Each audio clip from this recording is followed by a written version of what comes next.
Hello, friends. This is Friends and Favorites with your host, Marisa Serafini, which is me. I have my good friend, Demetri Panos. We've known each other for quite some time now. We've covered hundreds of movies together. We have literally spent more than thousands of hours together about movies, stories, directors, actors, all that. I don't think besides Phil Svitek, I don't think there's anyone else I've actually spent this much time talking about film than I'd have with this guy. So, Dimitri, thank you so much for being on my show. I'm so flattered by what you said. And yes, it was a lot of hours talking movies and everything else in between. Uh, so I was very fortunate, dare I say blessed, to have been part of something that was amazing, that brought three fantastic, wonderful people who are still in my life together. And to me, that's what withstands everything that we talk about and all the movies that we talked about and how much fun we've had, and whether we agreed or disagreed, it was always an awesome conversation. So thanks for having me. Oh yeah, of course. When I started, the show, there were so many people already in the back of my head that I wanted to Mm-hmm. talk to, and you were one of them as well because we know between you and I, we can just talk to each other for hours because we have the Yeah. common interest of filmmaking and just the magic that is cinema that brought us together.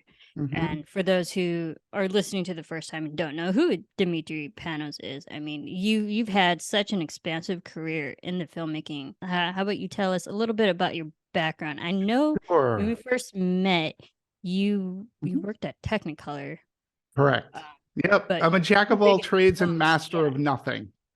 No, So that's not true. it is true. Yeah, no, I've been in this wacky biz of show for over 30 years now. And I've worked in most everything from distribution, studio distribution, to production, to uh, um, being with a vendor like Technicolor. I've worked with Technicolor. I worked with MoviePass, and it all started when I was back in Boston, and I've been a movie reviewer for about equally as long a time. However, there was a great gap in between. So in Boston, I worked for a paper called the Boston Phoenix, which is the LA Weekly, or was the LA Weekly's sister paper. Mm, And from Boston. if from Boston, yep, it was called the Boston Phoenix. It too, like the LA Weekly, was a weekly, really huge with college campuses, much like LA Weekly. I mean, it had the same. It basically was the same beats, and it was free to all. And I worked there for a little while, and I got to know the film critic there. He was actually a pretty popular film critic, Peter Keogh. He took, for whatever his reasons, he took a liking to me and my writings, and he asked me to write capsule reviews to fill in the paper and such. So I did that for a little while, and I also did movie reviews for WBCN Radio, a place where I worked in the promotions department through just a silly set of sequences and a story. I ended up doing movie reviews there as well. And then I moved out to California, and I didn't get back into movie reviewing. I always talked about movies, always talked about movies. I always worked within the business in one way, shape, or form. But it wasn't until that fateful day I got a call from, it was actually when I was at Technicolor. I helped with Kevin Nagaro and Maria Menounos' movie, Serial Hmm. Buddies. Yeah. And they reached out to me to see if I can point them in the right direction to help finish their film so that it could be theatrically presentable. And from there, I was given a call from Kevin, and he said, "Hey, we have this network, this AfterBuzz, and we're doing this popcorn talk. We're looking to get a movie show to take off. Would you be interested?" And of course, I was interested. I asked my bosses to make sure that there's no conflict of interest. And that's when I met you and Phil, also Mhm. the wonderful Ian Ian and Kaiser. Yeah. Ian Kaiser. And John Comerford, and Sarah. um, Sarah, who we share the Mhm. same birthday. But Yes, I we do. remember, I remember my first day. I remember our first movie together, which was Pacific Yeah. Rim, Pacific all the way Rim. back in 20, I believe that was 2013. 2013. Guillermo del Yep. Toro. Yep. And we and I remember like being Oh, that asked, like, movie. yeah, well, I remember being called and said, "Oh, yeah, could you show up camera ready, please? We don't do like hair and makeup here." And I'm like, "Camera ready?" I go, "Are you kidding? You see, you get what you see." I go, "You better make sure the camera's ready for me." I was like, "Okay," I'm and like, I brace yourself, watchers. I was like, "Yeah, oh boy." Um, and I remember that day I had the address, and Brenda uh came with me. At the, Hmm. my girlfriend at the time, we like, yeah, we'd been together for a few years at that point, gone through some stuff, but she came with me as a cheerleader. And honestly, Mostly I as a couldn't have moral done it with her. support because we were in a Yeah. shady looking house. Be like, Well, I'm yeah, going to talk pulled up to movies in a this house. house. I pulled Make up sure to I don't a get house. killed. I I pulled up mean, to you a can be house. honest. We were in a regular size house, like It, so like unassuming, I but so yes. many people would be like, "Am I I at the right place? That's Please, exactly what like, I said. if you don't hear from me in 20 minutes, call the cops." Marissa, that's it. It wasn't called the cops. It wasn't a call the cops kind of thing, but it was like, am I in the right place? No, What exactly. is going on You are here? not I the was only afraid to one. knock. Yeah, I was afraid to knock on the door. Mhm. And then we were brought to the back where all the magic happens and the studios were set up. And I was like, okay, all right. It Yeah. was all good. And we sat down, we did our first podcast. It was awesome. And the show so evolved throughout Yes. the years. And there was Anatomy of this. a Movie. Mhm. That was the beginning of our movie review show because we had Mhm. AfterBuzz TV, which specialized in television after Television. shows. Mhm. But every once in a while, we did cover movies, but we didn't have an umbrella to put it under, so we just stuck Right. it in the AfterBuzz feed, and we're like, Mhm. this is a movie. This is a movie special episode one off, but we had to stick it within the television. And we're like, no, let's create its own network that's just solely dedicated to film and movies. And then Mhm. Anatomy of a Movie was our flagship, basically, show where Mhm. and we put a lot of effort into finding Oh. like different voices from different Mhm. perspectives of the filmmaking. And you came from the Technicolor post-production distribution side, so you had that knowledge that the rest of us didn't. And so that's where you came in, and that was your integral pivotal role in your perspective when it came to our talks. Yeah, I mean, it was, when the show evolved, and I comfortably say this, as the show evolved and people swapped out, like we stayed. And I call us the core. And that core, Yeah. and this is no disrespect to the other people who are on board. No disrespect at all. But the show evolved and it became three people. And Yes. three people is in my estimation, when you're doing something like that, it's enough.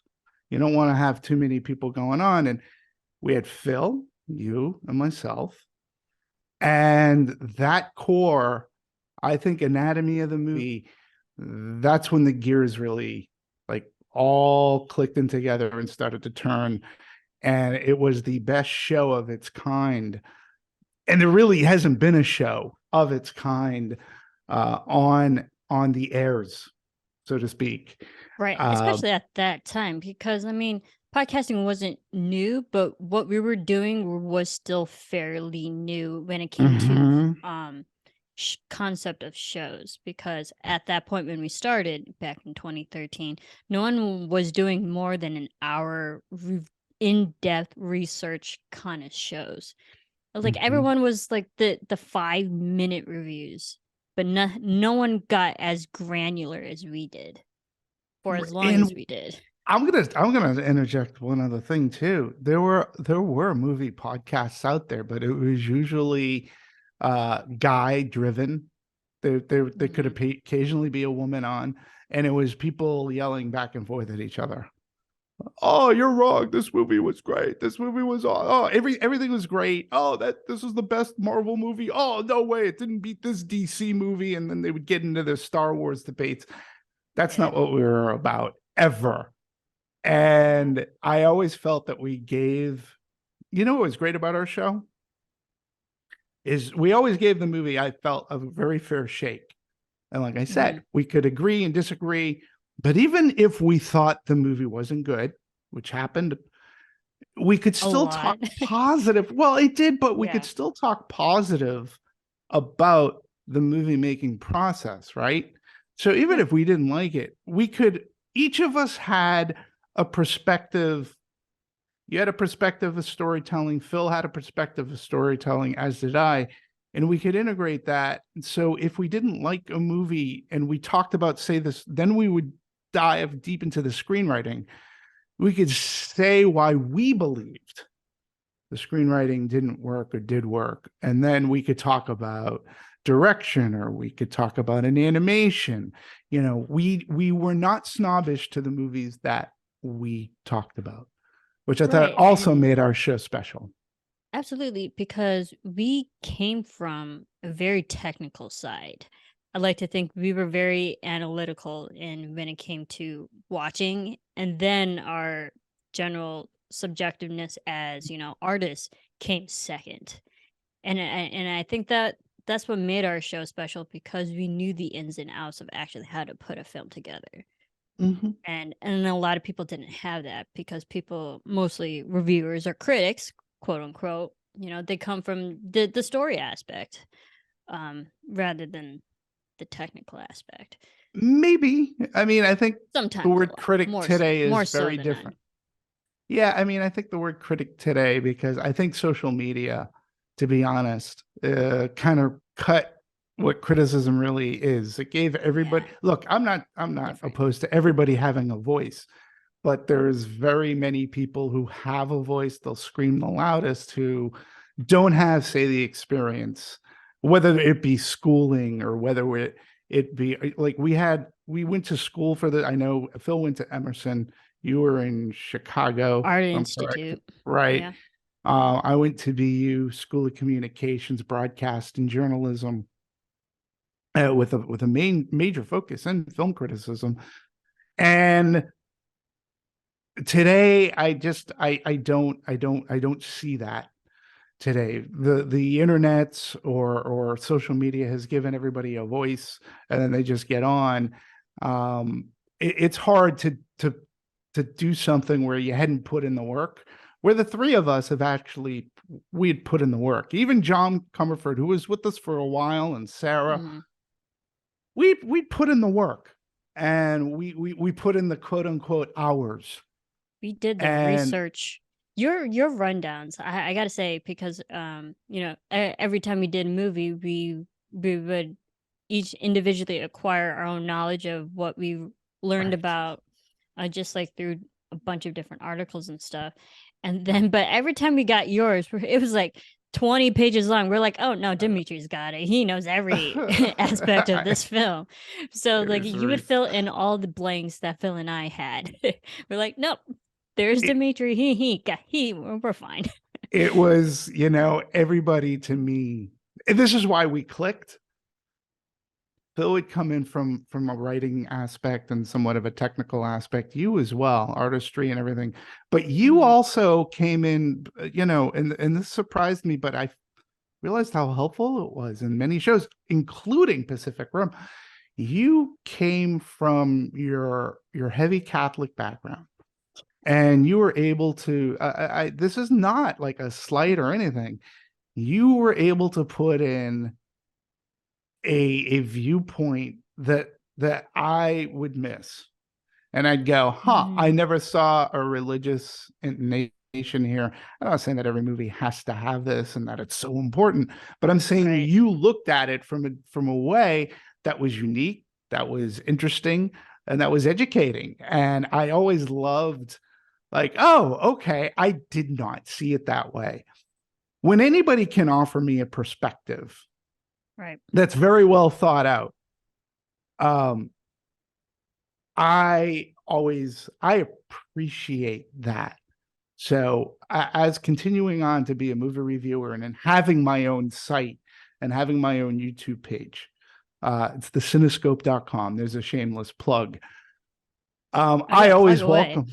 Yeah, well, I always welcome people to comment. So if you go onto if you look on YouTube, the Cinescope, I just posted my 100th review for that page alone.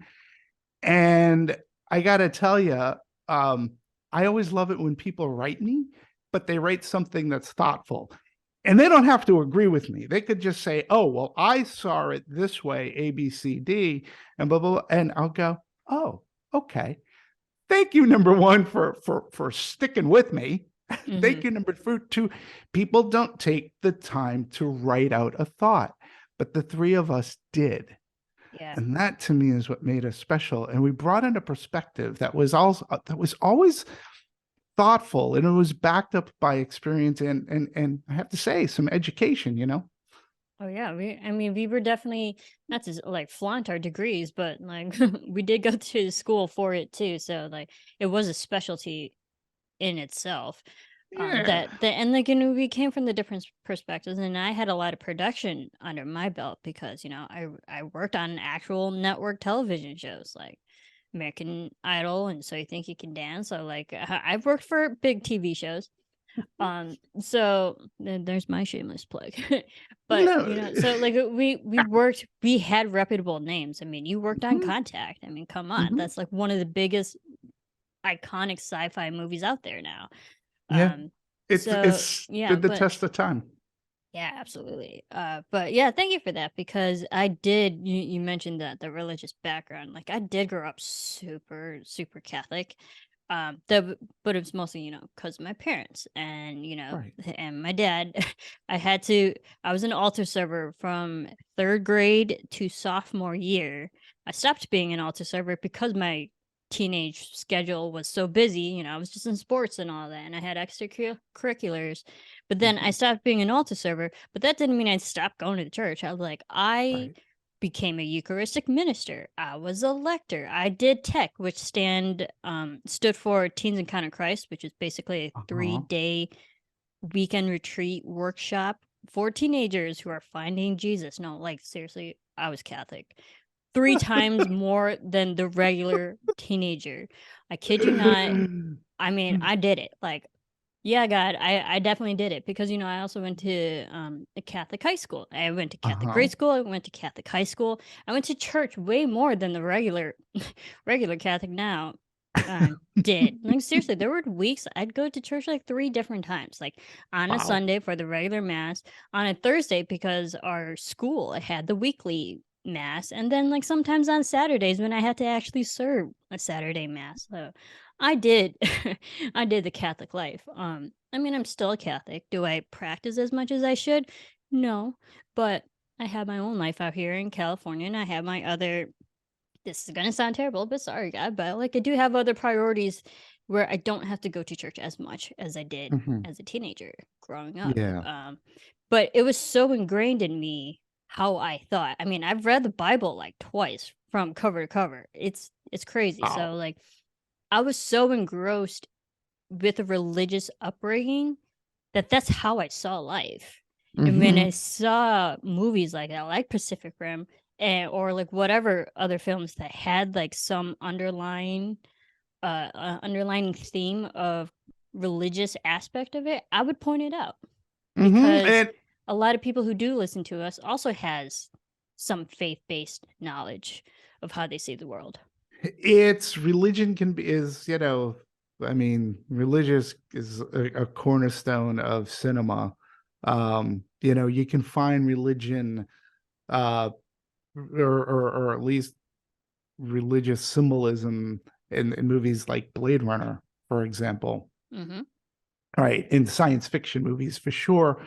And that's why I always thought that your perspective, because sometimes when it wasn't so in your face, was covert, so to speak. Like I wouldn't necessarily go into a movie like Pacific Rim and go, okay, what are the religious aspects of this? So I like, again, I remember that day as if it were like a week ago. And I remember coming out of it going, wow, that felt really good. Like I even actually learned a little bit more, and I really felt good. And I remember Brenda saying, yeah, hon, you were really good. And everybody we seemed to click. Like Yeah. here's the weird thing. We were colleagues before we were like friends, right? When you think about it, because we were just, look, I didn't know anybody. You folks had an advantage over me because I was just being thrown Yeah. into this mix without knowing really anybody. Well, Like yeah, I knew that Phil, but cursory.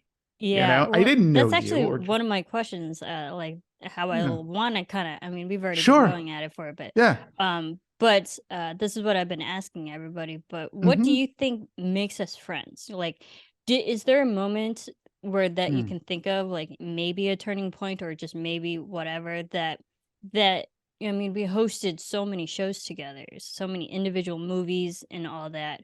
But is there something that stands out to you that made us more than just co-hosts and we actually became like truly friends?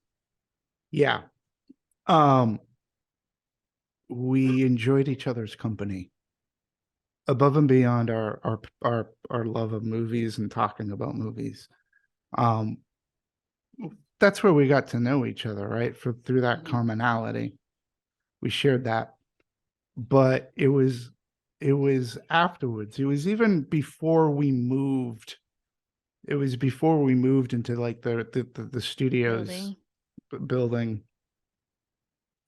For me, anyways, it was the comfort of knowing you. It was the comfort of, I can hang out with you folk. I can hang out with you and feel myself and be comfortable.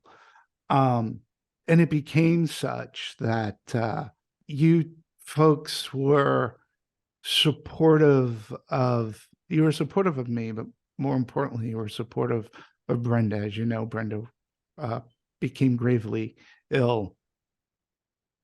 She had cancer, and um, she fought for a lot of years. She had it like a Hmm. little bit before meeting you folks, and she had fought for many years. And you folks were always supportive. You came to the hospital. You came.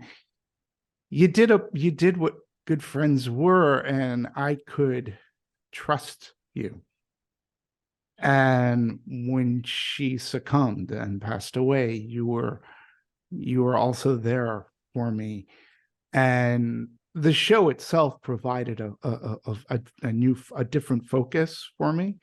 But before all that happened, there was just a comfort level of knowing that I can be with you and Phil, and then I could be myself, and you accepted me for who I am as a person, and you were accepted for who you are as people. And we just, that's where I knew that you folks where I considered you as friends.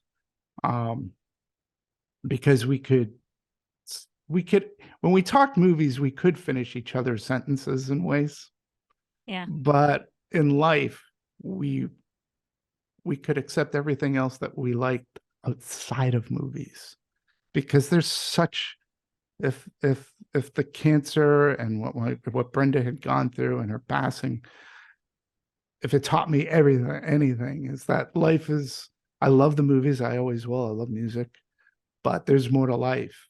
And you folks were a great example of that. Before she even passed, and there is more to life, and we could comfortably talk about. Marissa, you would tell me so many stories about your family, about your dad, and how, correct me if I'm wrong, like he was into kind of watchmaking Yeah. stuff, right? Right. Yeah. Oh my gosh, Right? you do remember that. Yeah. Oh, I do remember. He's a clock repairman. So but he repairs clocks, grandfather Mhm. clocks, cuckoo clocks, any big clock. And then also goes down to the small minutia of pocket watches and Mhm. Right. just a Mhm. regular wristwatch. Yeah. Yep. Yeah, And he still does it. yep. And I remember you telling me stories about that, and you living in a suburb of Chicago, and all of these things, as much as our fascination Gosh. with movies is, but everything else, um, just like clicks when you show an interest. And we could talk about everything else. We could talk about relationships. We could talk about anything. And with you and Phil, it was easy. And that's why I call us the core of anatomy of a movie, because once the camera went on, it wasn't just three airheads, knuckleheads talking about movies. By that time, we were really good, close friends. And Hmm. Phil, yourself, like we would just throw something in just to crack us up. And maybe it only made us laugh, but that's what made that show magic, was how close a bond we had, and still have today, because we still talk to one another, and it's very special. Oh, absolutely. And then, like, I think that after all the years and stuff, I mean, it got to the point where, like, this movie was crap, but we're all still gonna have fun talking about it because it's us three. It's like Hmm. it doesn't matter how bad this movie, subjectively, like how bad this movie turned out, or it was a blockbuster flop. It doesn't matter because we're still gonna have fun because it's just us three for 2 hours. Oh my So God, we sang on that stupid I said, show. You did I you. sang. Bill put me on blast. He's like, Marissa, sing. I still show that video every once in a while. I do. I And that know. is You said. quite, by far, that's one of like my most epic outros to a show ever. And at that point, I have done thousands of Ah. episodes when it came to television and film. But that was seriously one of my most memorable outros ever.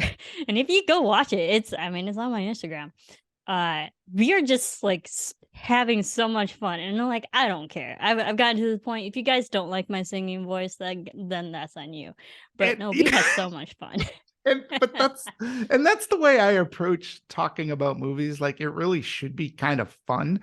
Yeah. I know when I approach my movie reviews, and I always have, from an honest, truthful place, with opinion that's backed up.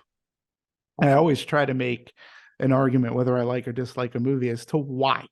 That was the integral lesson that I learned, and I just recently posted it too after my 100th posting on the Cinescope.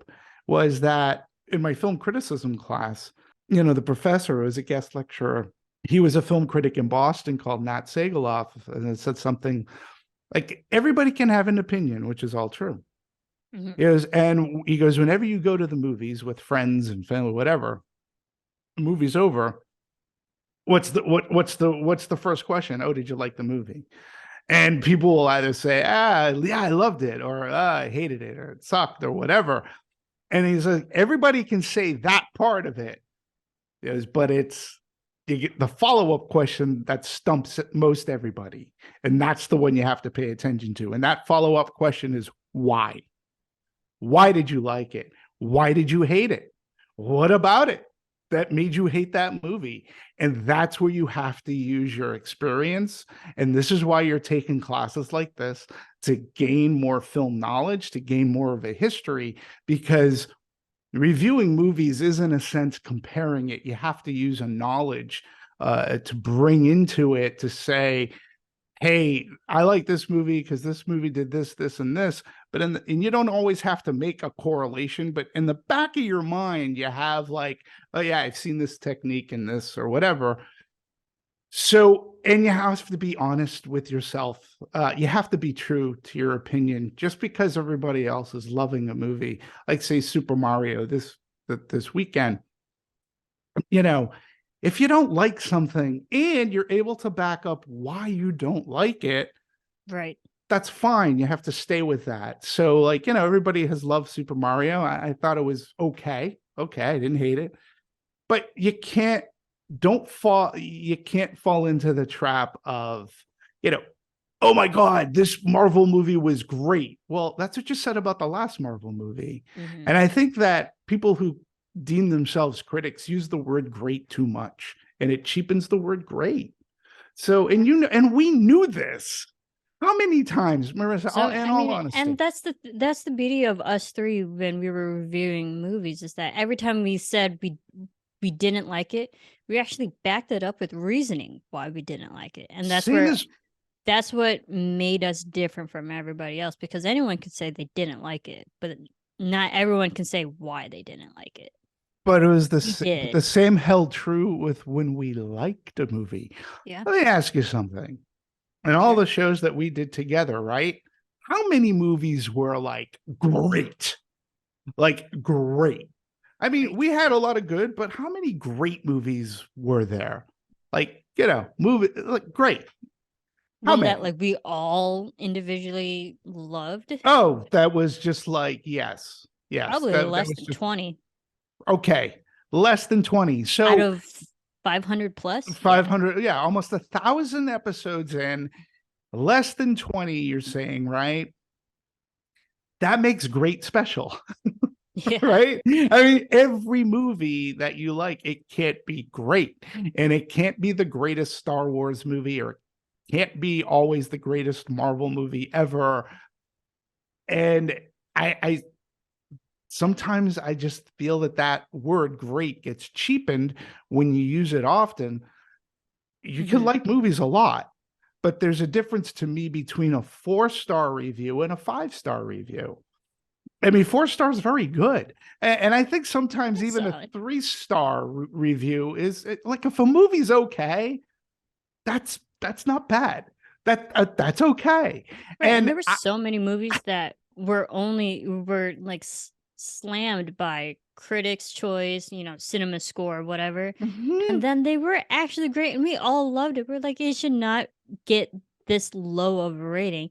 So yeah, again, it's like, who can you trust? Can we trust the Rotten Tomato people? Can we trust the cinema score? We don't know, because therein lies our us as artists, like what became subjective and what we personally enjoyed compared to what sure. the masses enjoyed. Yeah, and we So never we you never can't please followed everyone. popular. No, and we never really followed popular opinion just for popular opinion's sake. Right. So that's one thing that I always loved about the show. But also, though, I have to say, we covered a wide variety. We didn't just stay with, the major blockbusters. We would do an independent movie. We would do We a do comedy retrospectives, which were kind of retrospective. sometimes my Oh, favorite. they were awesome. I think I one had of my the bosses. favorite, yeah, one of my favorite ones was Planes, Trains, and Automobiles. Yes, I I mean, remember it. everyone My loves boss that film, but Cammy. the crazy, yeah, your boss Cammy Cammy from came on. Technicolor The came onto a Technicolor panel. came on. But the crazy thing is that I had to lead host that panel, and there was like 7 of us, and Was there we that were many? I there. forget. That was the biggest anatomy of a movie panel we've ever had, Oh and my like God, I forget. Phil's in the booth engineering. You and I are on the table with like Sarah and Who John are else was also there? at the table, With and John there then too, I and think Cammy. your Camry was on the couch, I think, and I think you Yeah. also had your friend. Another guy was there. I can't say who, but like Jesus, we I don't had even. a full house. I was like, I have to manage all 8 of our opinions right now in a 2-hour conversation. So it's just me as a lead host. I was like, okay, I gotta direct everyone right now. Also adding my 2 cents to a movie that I truly love. But it came out. Yeah. But it came out great. Yeah, that was a fun conversation. I'll That never truly forget that was. one, because there were so many of us talking about a Right. movie that we all collectively loved. I can share 2 of those similar kind of things that just you and I did that I Yeah, thought were really go for it. special. This One is of friends them and was, favorites. Let's yeah, tell me some of your favorites. yeah. So some of my favorites was just you and I. We Hmm. did 2 things together. We did what did we call them? Talk-alongs, I Watch think. alongs. Watch Watch-alongs. alongs. Okay, we did a Yeah. watch-along, Oh my and you gosh, and I, watch we did one of alongs. your favorite all-time movies, Rocky. Yes, You and yes, I we did did, Rocky Rocky. together. Yes, we did, and we I have a also Rocky did. poster. Yeah, we also did the original Alien together. Oh You and my I did. goodness. Yes, we did. Yep. Okay, Yep. first of all, because everyone knows you're from Boston, so but like you're big on the East Coast. Everyone who knows me knows how much I love Rocky and like how big of Hmm. an influence he had on my life. And when I went Hmm. to Philly a few years ago, I was like, oh my God, I'm here. Because like I had never been there. And I was like, Rocky. I finally made it. I got here. Ran up the steps twice. Yeah, no, I had a field day. It was like a Rocky day. I was having a Rocky moment the entire day. And we even went to the restaurant. Adrian's Oh, restaurant. yeah. Yeah, we totally had dinner there, and it's actually cool. If you've ever been there, it's like I didn't know it was a every real restaurant. no, it's a real restaurant. Hmm. Really good food. I mean, it's Italian, but they actually the servers, they're all professional singers. And so Oh. like every 10 or 20 minutes that they'll ring this bell. I Hmm. remember and then everyone who's eating just has to like stop what they're doing just out of respect. And then some waiter or waitress will stand in the middle of the restaurant and like sing this beautiful aria. We're like, Really? holy crap! So we're getting serenaded also by the servers, and we're like, and it's so That's cool. awesome. Like I've never had like that type of experience. Did they break Um, into Take It Back at all? no, Take no. It Back? Did Take it? it back. They Do do didn't do do that? do. Like, No, or did any of and the customers just look at their no, plate? they're all Take it like back. trained professional Yeah. singers, like opera singers, Broadway singers. That That's was just not a like Rocky reference for yeah. you. That Yes, was a I sly Rocky appreciate reference that. for Although you. that's a great song and that's gonna be stuck in my head for the rest of this podcast. Thank you. No, that's a great song. No, it's a really cool restaurant. Definitely yeah, Victor And that's Cafe Victor uh Cafe. So in Philadelphia. and that Yeah. doubled as Adrian's. I had no idea. I didn't even Which realize is that Adrian's was like a actual restaurant. I thought it was just a setting. yeah, it's a real restaurant. But the cool thing is where I sat, do you remember the end of the third movie? The Hmm. it ends on this very colorful, vibrant painting of Oh both yeah, yeah. It's a Apollo, yeah, yeah. Apollo and Rocky, like I want mid, to call it a Neiman Marcus, but no, yeah, he's a it's very like popular artist right, at the it's time. like Yeah. mid striking both of each other, and Hmm. like, and then it cross fades into credits. That painting is actually Hmm. at the restaurant. Oh, is it really? Oh, It that's is. awesome. I got a full picture of it, and my Ah. table was like 10 feet away from it, so I was like staring at that the entire time. It's Yeah, awesome. now I forget the name of he was a very popular artist at the time.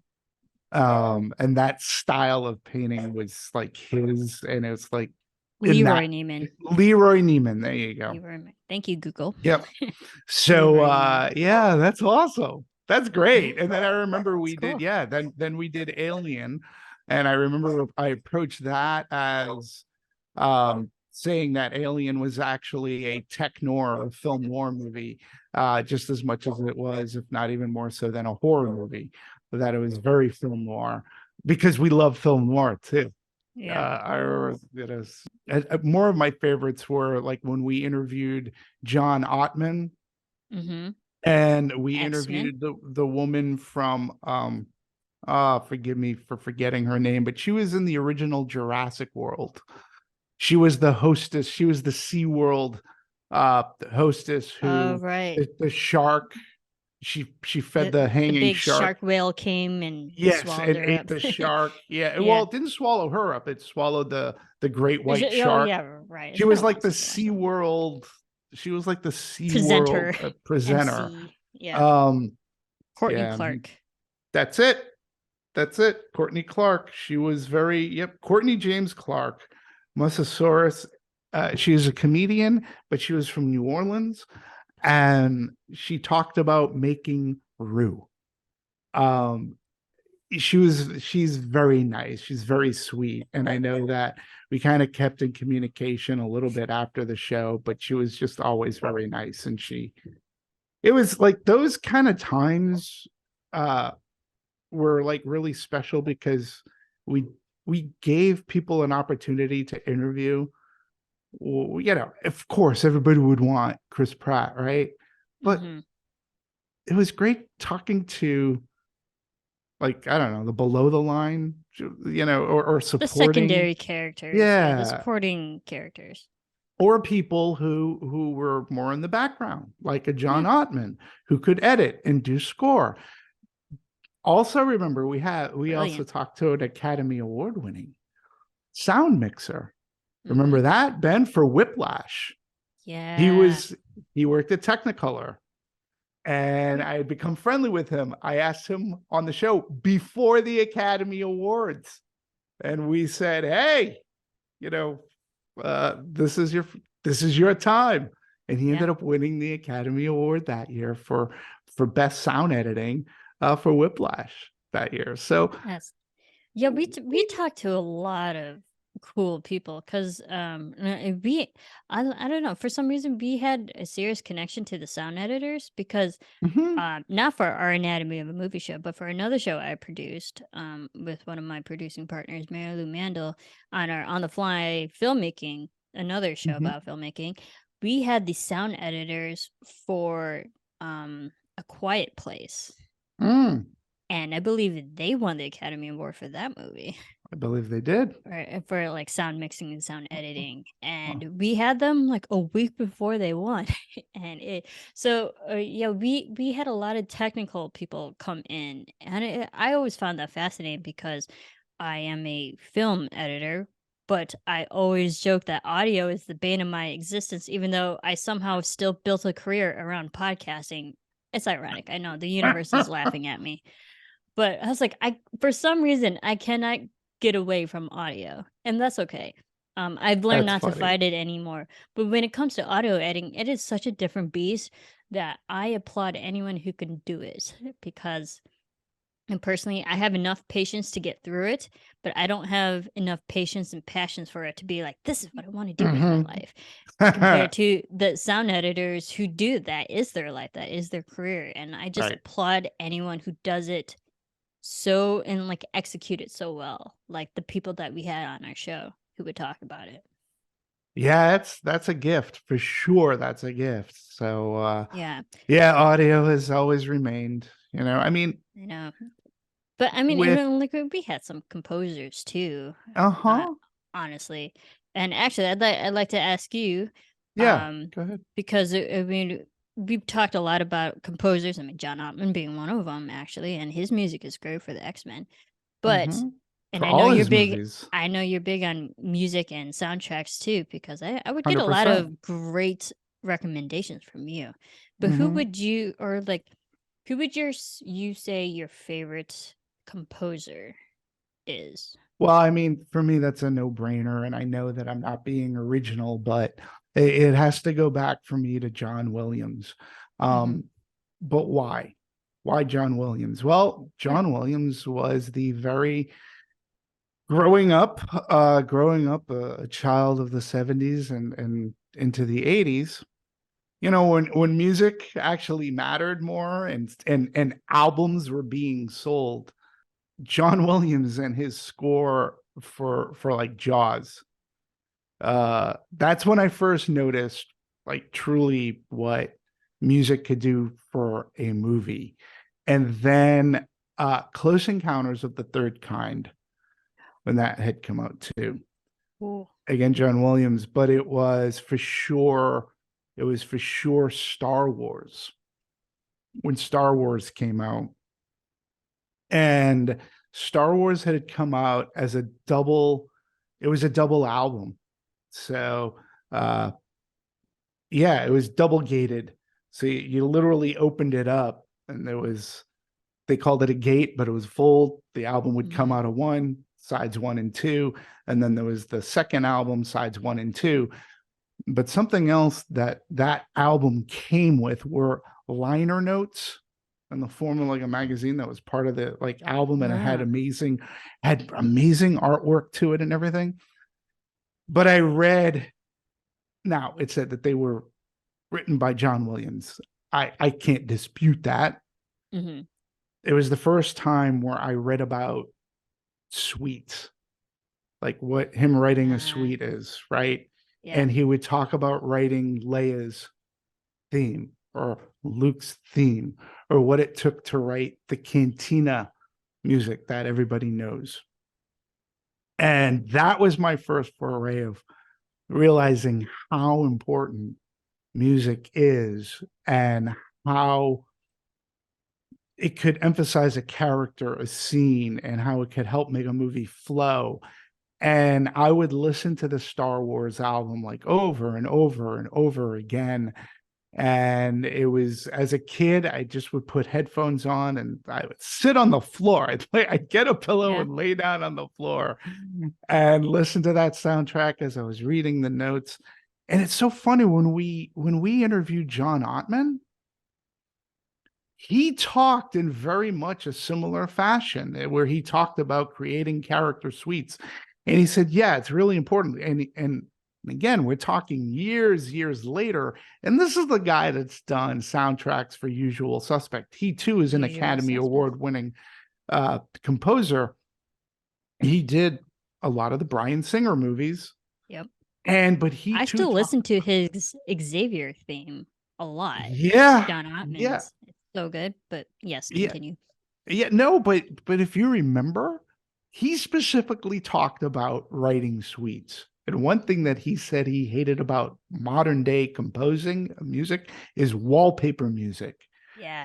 Remember that I conversation? do remember that conversation because you see it now more in composers and TV shows and just like the newer movies of the last 10 years.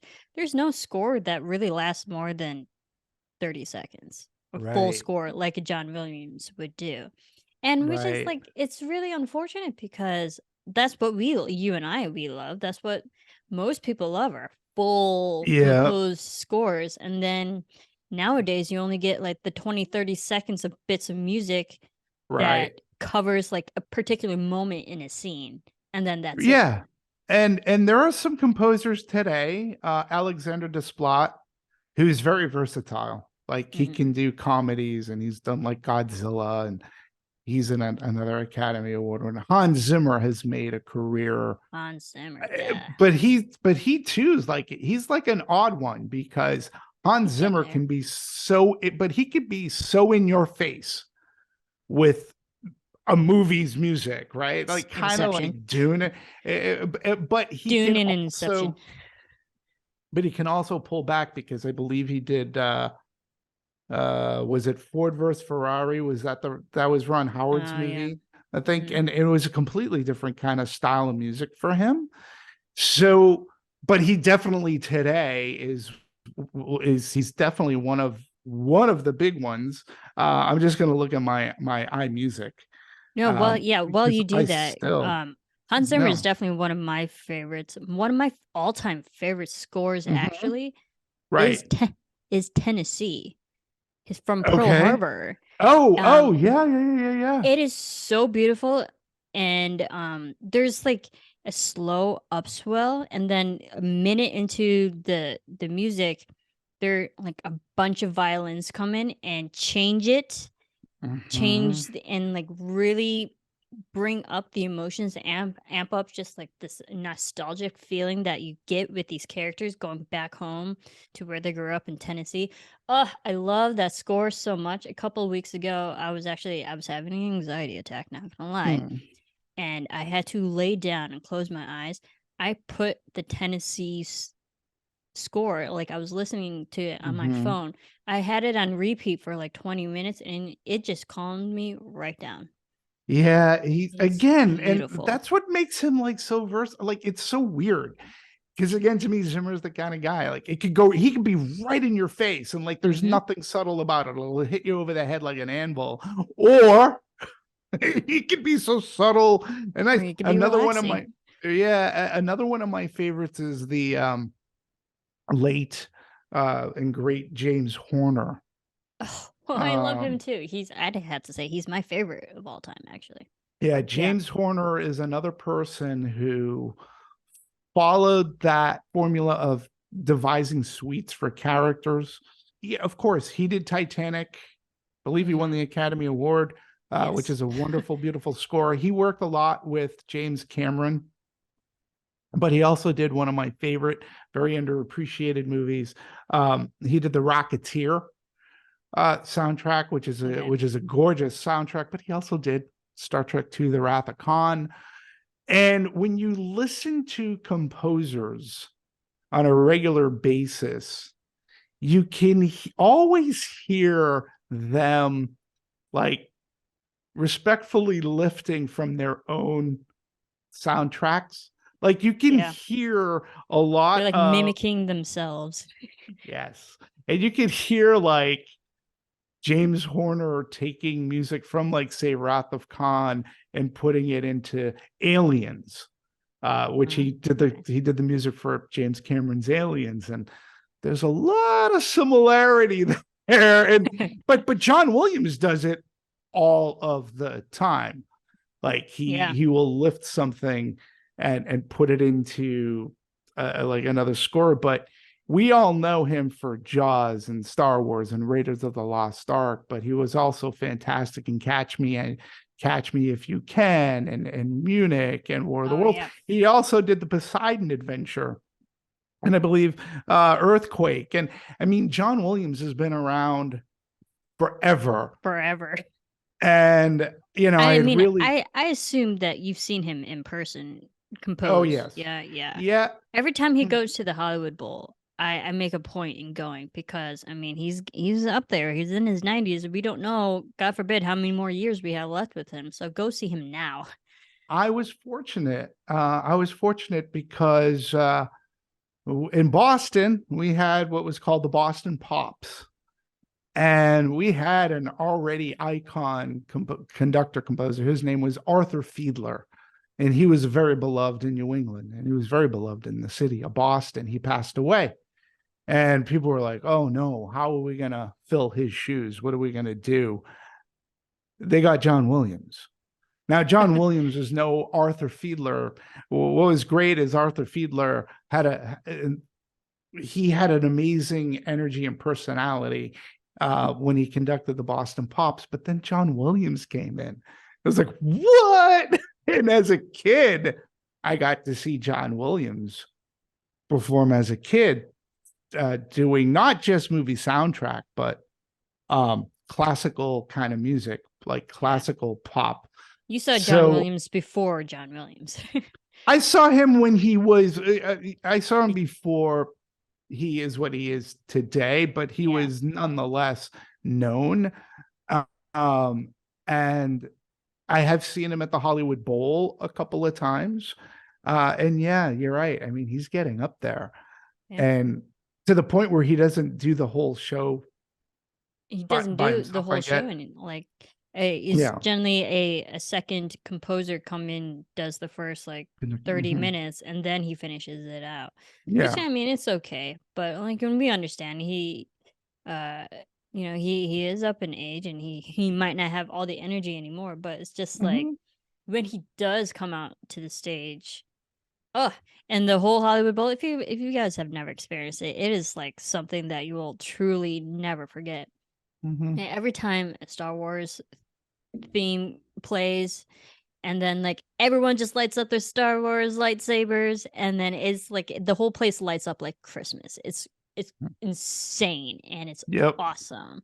It is. I've experienced it a few times, and like I'll go that it's such an experience, really. Mhm.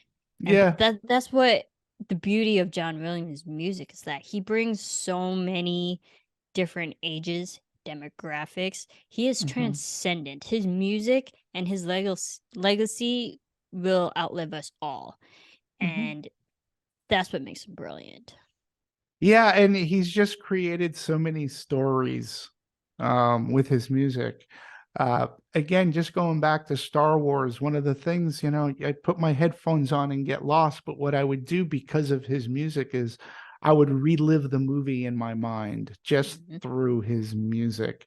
So, and I knew from the music, from the tone, I knew exactly what scene the music was playing to, whether it was the Millennium Falcon being hunted down by TIE fighters, or whether it was them escaping Tatooine, I knew from his cues exactly the scene that my mind would go to and play out the scene while listening to this music on my headphones. But he does that for like everything. I can say the same thing about Jaws, Close Encounters, Raiders of the Lost Ark, or Raiders of the Lost Ark and Last Crusade, Empire Strikes Back. He did all the Star Wars movies.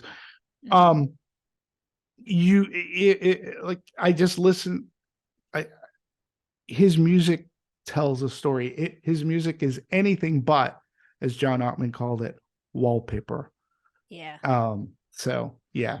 So from a composer, those are some of my faves right there. Oh, and Yeah, I I also love. have to say Danny Elfman as well Yeah, is a really solid. good, solid movie composer.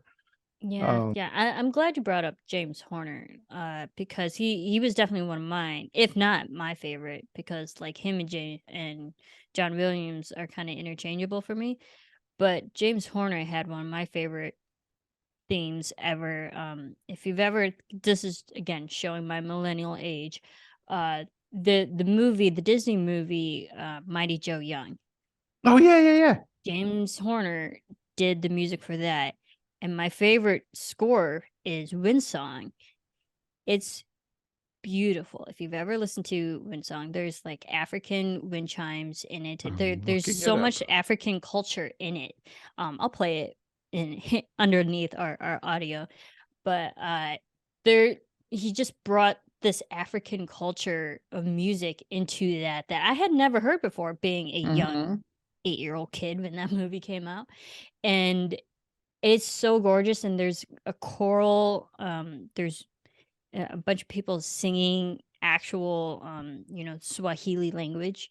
Mm-hmm. And I'm such a sucker for the upswell, the slow Mm-hmm. burn upswell music, because I think that sticks with me more when it starts off slow and then it just like comes into like just this grand overall theme. Oh my gosh, that's seriously one of my favorites. So James Horner, yes, James and Horner. I was so sad when he died. Yeah, When he died, that was tragic. that Gone was a way too soon. that was a bummer. And then, Yeah, I mean, other great composers, Alan Silvestri is another one. yeah.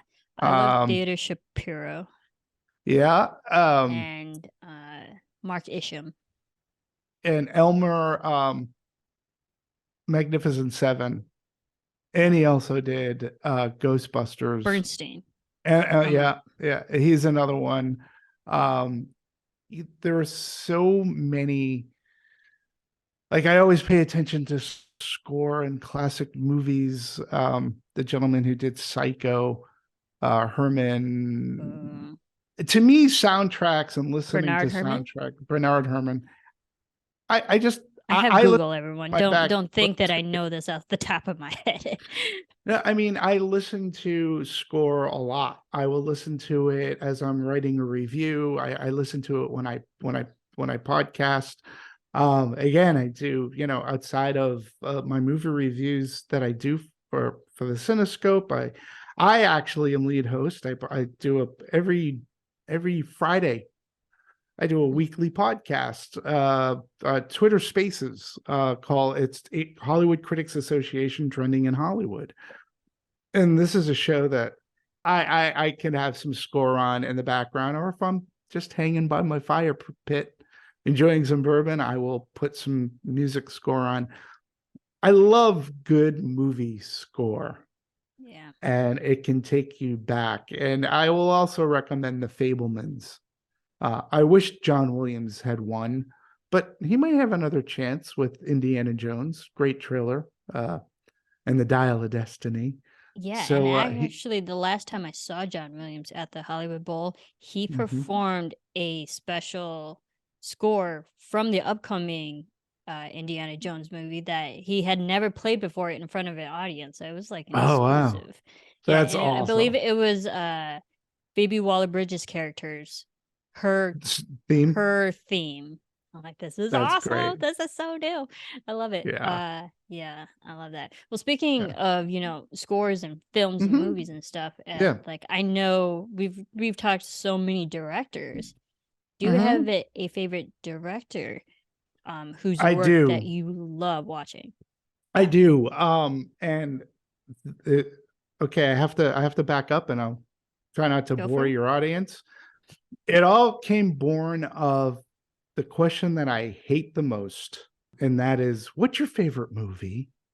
Hmm. What's your favorite movie? And it I always think I put know me, it, but but it just, I always hated that question because it would force me to make a Sophie's choice hmm, and say, oh, well, if I say it's this is my so favorite tough. movie, then this movie that I really love, well, that's not my favorite movie, but I love movies. Like I could talk to you through my life what certain movies have meant to me personally, and it's either made me fall in love with the genre or XYZ. And I came to the conclusion, I found the answer to my favorite movie, and it also included my favorite all-time director. So, but your question was director, so I'm going to say my personal favorite director is Steven Spielberg. He's the one that I grew up Okay. with. Jaws was my first, put in your pants big boy movie. Put in your pants, like that was my first big boy movie. Uh, up to Jaws, I was just fed a steady diet of the wonderful, great live action Disney movies of the early 70s, late 60s, early 70s, and some of their animation. I mean, Snow White was the very first movie I remember seeing in a theater. Yeah. But Jaws was the one. And I recently did a review this past summer because they just re-released Jaws for the first time ever in IMAX format. And they also put it in a very pristine laser 3D format. And they also released what is my favorite movie. And I answered that question in my retro review of E.T. the Extraterrestrial. They re-released that movie last year, also in beautiful IMAX for the first time ever. Yeah. And it looks stunning. But Steven Spielberg, to me, as far as a director goes, nobody, people have tried, but nobody has come close to what that man has brought to cinema, whether as a director or as a producer, uh, on both film and TV. I mean, talk about a person who's had his hands in so many cookie jars. But if it wasn't for Steven Spielberg, we never would have been introduced really to Robert Zemeckis.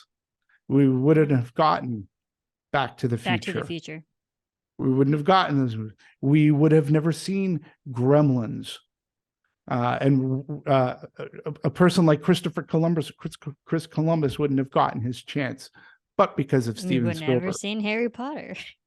We wouldn't have seen Harry Potter. We wouldn't have seen Poltergeist.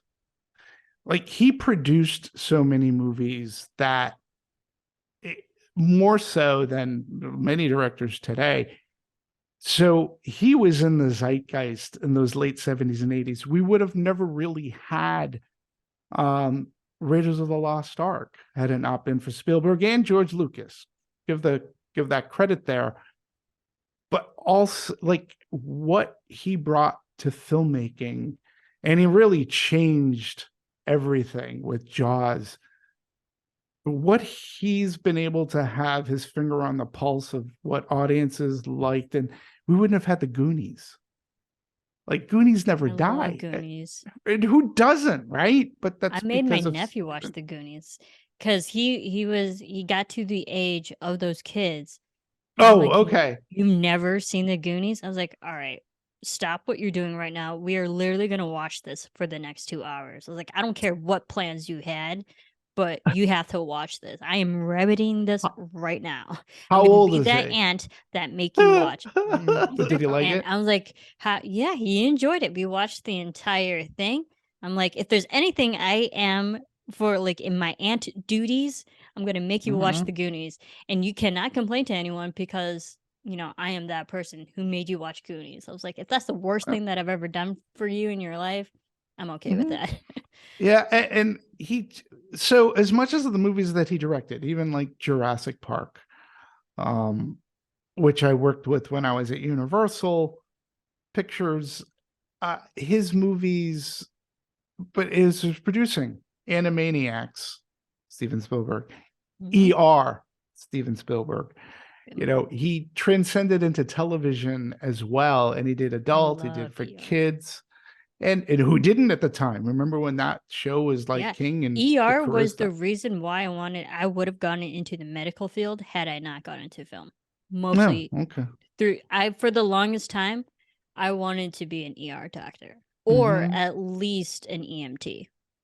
Right. Yeah. So, and people can go back, well, he had a lot of flops too. Okay, yeah, he did, but there are more hits than The more misses. hits. And what he contributed to cinema and movie going, and he also changed, he also evolved, he also created technology, or he helped create technology to not only make movies, but the way that the way that we watch and listen to them. It was through Steven Spielberg and Jurassic Park, which introduced the world to DTS, or digital theater sound. So he's done so much for for and he's provided so much enjoyment in my growing up, that without a doubt, for me, it's just an easy. Steven Spielberg to me is what they call the GOAT, the greatest of all time, and I don't foresee that we'll ever have anybody else like him. I don't think there's anybody In our even. generation, no. I don't see anybody even in this generation who's even come close. When you think about everything that he has done, it far goes beyond like his directing. Oh It yeah. when you look at what he's produced, And and it's like, crazy, like his turnaround too. I have to applaud him because I remember when we were reviewing Ready Player One, mm-hmm, and then we followed up the next year with the post. When we were talking about the editing and how the post came along, he was like, well, Steven Spielberg just wanted to do this while he was waiting for the VFX on Ready Player One to be finished. So while he's mm-hmm, waiting for one movie to be done, he made a completely different movie in its entirety. And so yeah, you have to applaud Steven in that way, because he always has something lined up. He's always mm-hmm, thinking. As an artist, I discussed this with Phil too. Is that as an artist, we're always thinking of and we're working towards our next creative project. And he is one of right, those artists who always has something going for him in a good way. yeah. Like he's just constantly storytelling, constantly producing and making content for us to enjoy. Always. And he was the same way when he did Jurassic Park. He was working on editing and visual effects for Jurassic Park when he was working on Schindler's List. You couldn't find two more movies opposite Yeah. thematically. And then he Oh, won the Schindler's Academy List. Award for Schindler's List. And yeah, his breadth of variety in the types of movies that he's afforded moviegoers. And again, people can argue, yes, some movies are better than others, but when you make so many, that's life. The law of averages, they all Yeah. can't be great. But The Fablemans to me was great. I had hoped that would have won, but to me, he's just like my all-time favorite. Uh, and I will see, and whatever he goes and puts out there. Do I like some movies above others? Absolutely.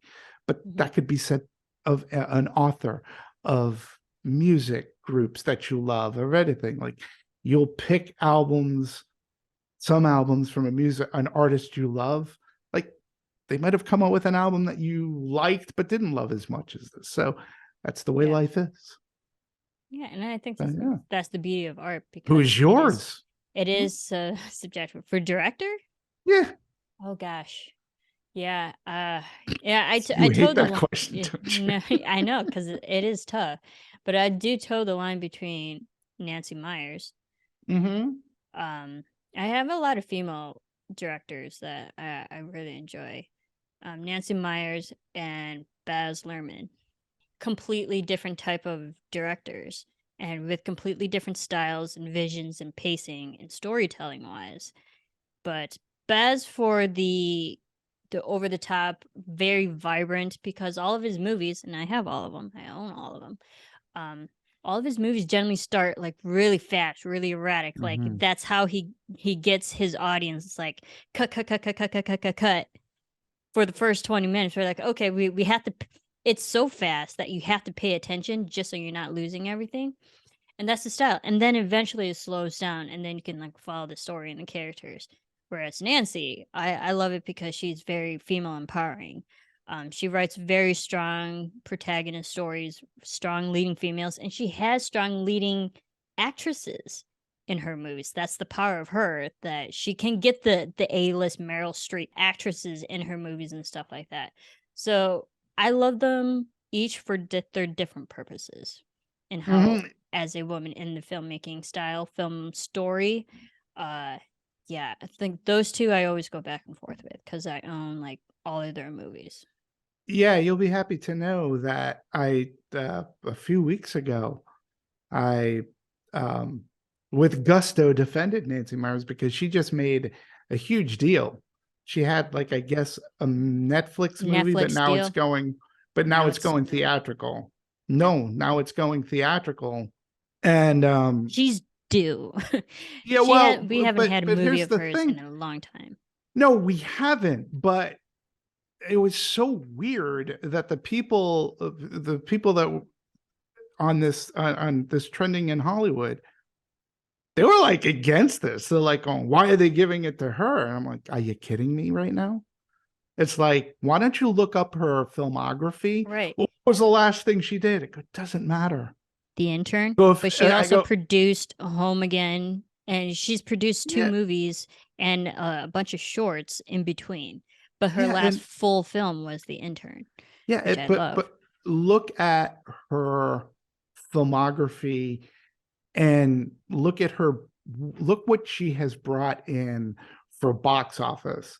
And this is a Yeah, movie that I believe that she's written, um she's directing, and I'm like, yeah, I mean, to me it makes 100% sense. take my But money. yeah, it's like, but it makes 100% sense that they have the they support her, and that I forget who's making the movie. I think it's Paramount may have picked up this romantic Probably. comedy kind of thing. And I'm like, guys, no. It's like, this is a woman who has continually provided the industry with hits. Are they all Yes. hits? No. But the movies that have mattered and the movies that have made a turnaround and what she's written and what she's done and produced, I go, no. Well, does it deserve that budget? Well, who are you to say what it deserves and what it doesn't deserve? I go, Right. like, listen to what you're saying right now. Why doesn't she deserve the budget? Is what I want to know. Like, come Right. up to it with an excuse as to why Nancy Myers doesn't deserve that kind of a budget for that movie. This is all good for the business.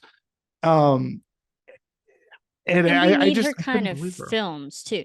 And I think the thing is, it's like also it could be why people are poo pooing it because her stories are a romantic comedy, which like are easy. They're easy to turn around. You could put it on a Netflix and it'd be like, okay, yeah, sure, done. But the beauty of her films, you put them on a big screen, people will show up. She has A-list stars in all of her films, and it 100%. and the amount that she gets back in just, revenue alone for a rom-com is astounding. She Mm-hmm. has the power, she has the ability, she has the story writing. God, Mm-hmm. she's one of my favorite screenwriters. And so, like, I don't know why people are poo-pooing it. Is it because she's a woman, which I don't want to bring in gender problems, but or is it because it's rom-com?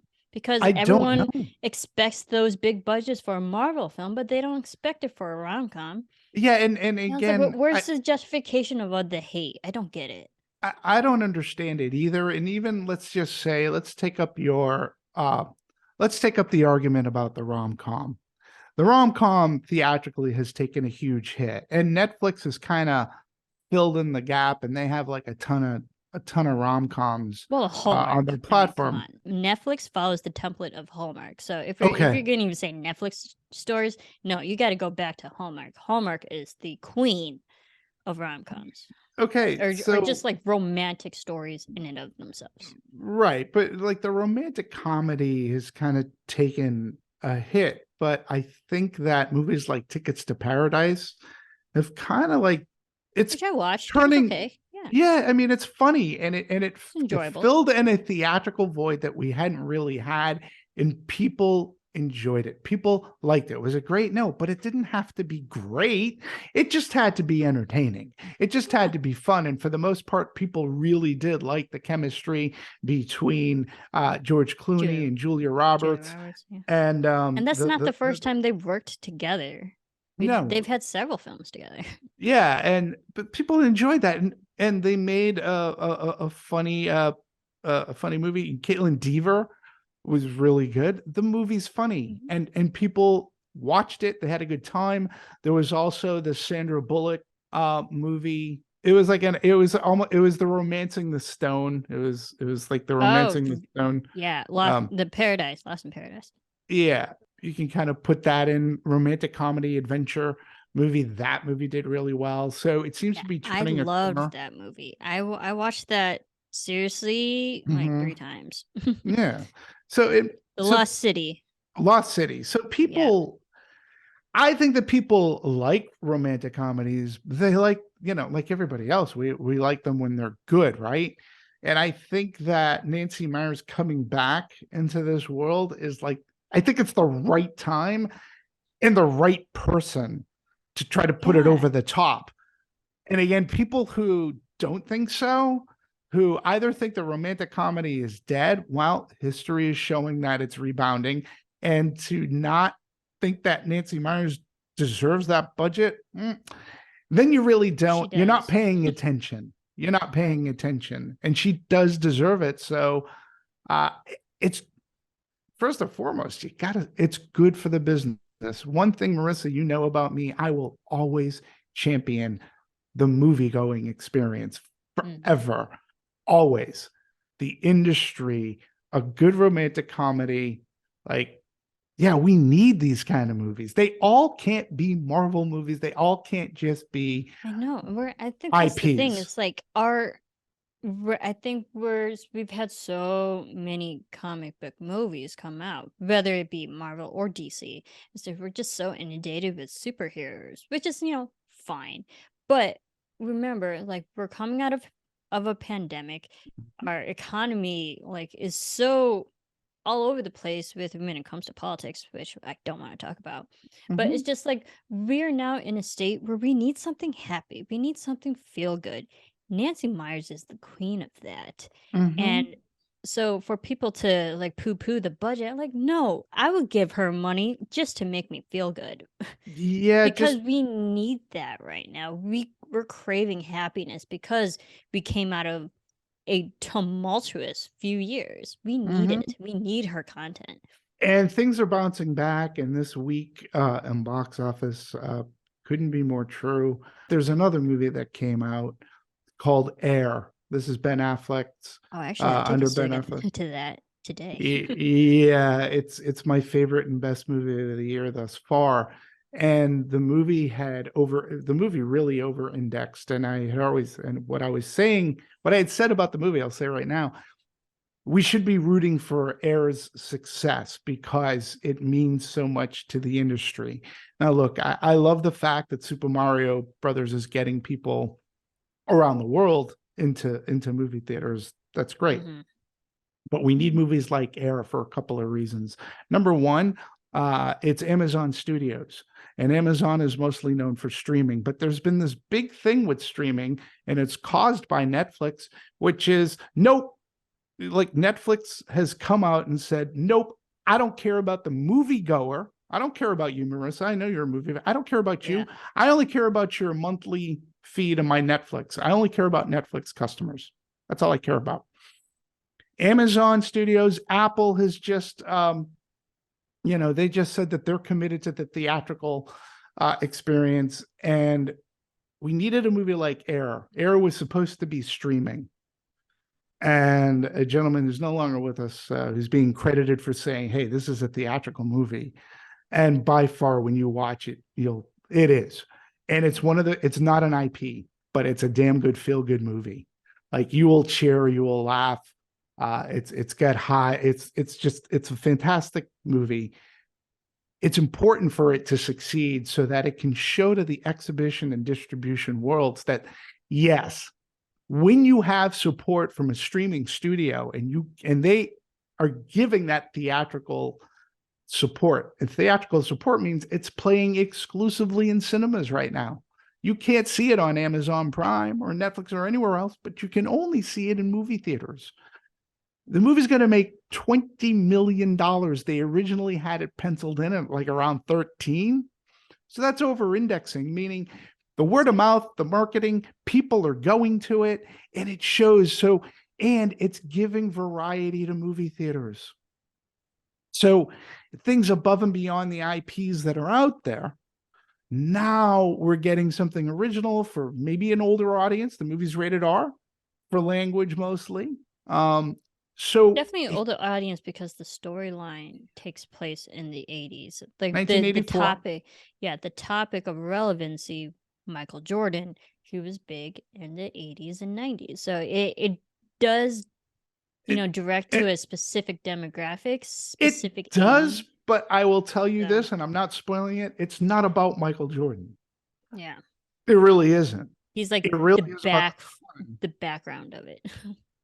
It's really about the mother of, necessity being the mother of invention. And it is the human spirit and it's human tenacity and moving forward when everything's against you. The movie plays in a lot of beats, and I think that the audiences are gravitating to it, but it's fantastic for our business because it's doing well and it shows, hey, Apple, if you take great care in doing this, you can have it, because you can have this kind of free publicity because people are going to be talking about Air and it making $20 million, where if it had just gone to streaming, nobody would be talking about it because Super Mario would suck up all the air. And it's sucking up all the oxygen in the room. I don't have a problem with that. But Air now is part of the conversation, and it will continue to be part of the conversation. What was the last Netflix movie that you watched?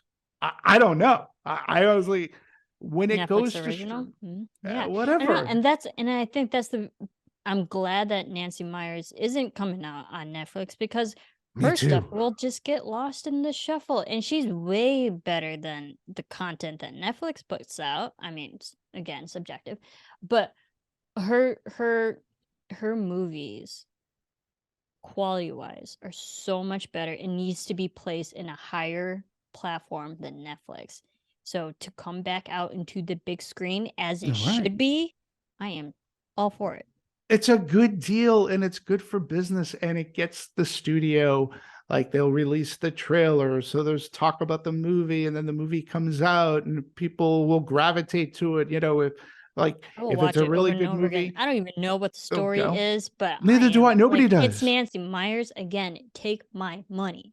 Yeah, I have faith in her to do that. When her last film came out, The Intern with Anne Hathaway and Robert De Niro, I saw that twice in theaters.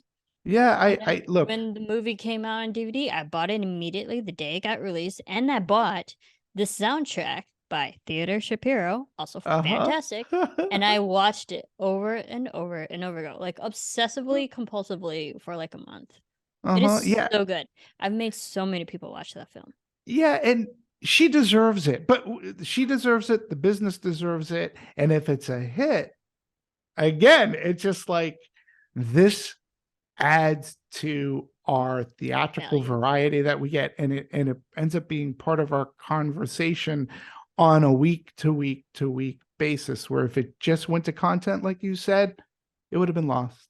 People might have talked about it for a few days, and then after that, it'll get passed over.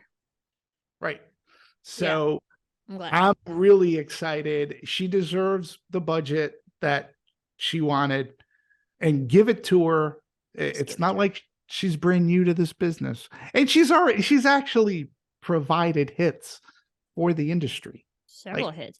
And the thing is like, for the beauty of her films is also because she has leading actors, ladies and men, like they actually get Academy Award recognition and Mhm. nominations for a romantic movie, and which is like hardly ever happens for a 100%. simple romantic rom-com movie. I mean, think of Mhm. Diane Keaton. I mean, Yeah. she got nominated for Something's Gotta Give. Mhm. So like you have those every once in a while, like, and I think you only really get it with her for a romantic comedy nomination that's in the shuffle of all the other big movies that get Mhm. Academy Award nominations. That's saying something. It does, and like I said, I just say that it's good for business. It really is, and Yeah. it goes to show support to someone who deserves it. I could not believe the conversation that I had a few weeks ago regarding this, as to people going, "She doesn't deserve the Yeah. money." I'm like, No, she no, does. All she right. kind of does, but All yeah. right. um, I because I know you've had like a lot of different jobs within our industry Hmm. and and a lot of reputable jobs, from Technicolor just being one of them. But Hmm. out of all the things that you have now done within the cinema space, what Hmm. would you say your favorite job was? Hmm. Well, I always love talking about movies. I wish I could make a lot more money doing it. Mhm. But I always Don't love we all? talking about it. Yeah. Yes, we do. I'm doing this Uh, honestly for fun. oh yeah, me too. Like, I'm not getting paid for this. I If wish, anything, yeah. I'm getting like negative amount in Uh, income from this. yeah. But yeah. My first job in the industry. Well, so weird. It's such a great question. I've been blessed, because on one hand, I could say working for WBCN radio was a dream come true for me, because I'd always, when I was a kid and I first started listening to FM radio, WBCN was the radio station I latched onto. And then I ended up being able to walk in its hallowed halls. I mean, that radio station had a history in Boston, and that's where I met people who became my mentor and taught me so many things about promotions that I was able to utilize throughout my life and all the other jobs I've had. Chachi LaPret, give him a shout out. But it was also a passion of mine was music. So I was in this amazing thing, but it also honed my writing ability, because I actually got to write like literal on-air press releases and Mm. promo things. So whenever the radio station had a That's a skill contest, in and of itself. Press uh, I releases. Whew. I learned how to do that from WBCN, and they were read on air. I would be in a car, and my friends would be in, and I'd hear the promo, and I'd go, "Guys, I wrote that." Like Yeah. it. So Validation. it was That's that. my Yeah, work. it was That's just my work. kind of cool. Um, and I got to interview my first celebrity interview was from WBCN, and I Who met was it? Sam Raimi. It was Sam Raimi. Oh, Sam. Yeah, Okay. yeah, Sam Raimi was coming out with Darkman. But then, things. The Phoenix was fine.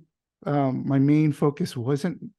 I did the movie reviews was kind of like a side hustle. Like I got money for it. I got paid by the word. It's hysterical to me. But I worked in advertising, a unique part of that paper's advertising. I'll just say that for now. And then I got my first studio distribution job for Universal. And that was a huge high for me. And I got to work on some great movies like Jurassic Park, Scent of a Woman, Schindler's List, but I also got to work with movies like Stop and My Mom Will Shoot. So, yeah.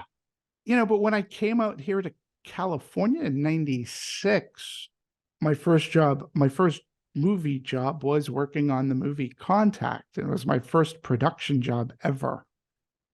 Mm. And I was a kid in a candy store, Marissa. I mean, I Really? was literally every day I walked into work and I would walk Where did on that set. film? It filmed mostly Culver Studios. Okay. That's the one And studio out of all the Los Angeles studios that I haven't been to yet. For some reason, it's yeah, like the Sony Pictures and Culver Studios over there. It's just like such a mystery to me because I still haven't seen it. I've seen yeah, everything there's else, but. Yeah. So That's contact where was there. most of their studio stuff was there. I mean, they filmed in Washington. They filmed in New Mexico for the VLA, or the Very Large Array, at Hmm. the big satellite stuff. And they also used a studio by the Formosa Cafe. Right now, I forget what that was called, but I was based in Culver Studios, Okay. and I got to be on set, and I got to see people like Jodie Foster and Angela Bassett and Matthew McConaughey like perform. It was crazy. Yeah. Then the years went on. Then I have to say, like, I was with Lionsgate for 10 years. And I Ah, was there when they were like extremely independent. My first movie was Shadow of the Vampire. And then we had Monsters Ball, where Halle Berry won the Academy right. Award. Big Academy deal. Award. And they scratched and clawed to have like a hit movie. And that was when they started getting more and more into horror movies. So I was there for an evolution of a studio, from becoming purely independent to becoming a mini major. And I got to do so many things. I learned when you work at something so small, you wear many hats. So I didn't only just do in theater marketing for them. I actually did box office analysis. I reported on grosses. Um, I did so many things that doesn't necessarily fall under the purview of exhibitor relations. And for the most part, my time there, I took greatly, and I learned from it. I absorb. Um, so yeah, I loved my time at Technicolor, because yet it was another job in the industry, and I took from it and I absorbed. One thing, Marissa, I think that's important for everybody is to never stop thinking that you don't need to learn something. Always try to take something, always go for what your self-worth is. That's very important. I learned that lesson. Always go for what your self-worth is, but don't be afraid of a challenge and saying, hey, I can learn something. I can add this to my experience. It wasn't exactly what I was doing before. It has a little bit of something in that, of course. But if it's something new and a new challenge, like, that's the way I look at the world. And when I do something that's different, I try to learn something new, because it Yeah. only makes you, I think, a better person, and it adds to your ethos. So when I was asked to be with Anatomy of a Movie, it's like, geez, I haven't done this in a while. I'm going to do this again. So it's like, try to say yes when you can, but remember your self-worth. So those are great. Technicolor was great because they're a company steeped in history. Sorry, I'm giving you like my No. filmography of jobs, but each job I've had, like, some of them weren't the best. Like, my worst job, I can say, was with a company called Market Force. But what I did learn from that job was that, I built up some decent relationships, and I learned this side of the technology information business that was really, I thought, helpful.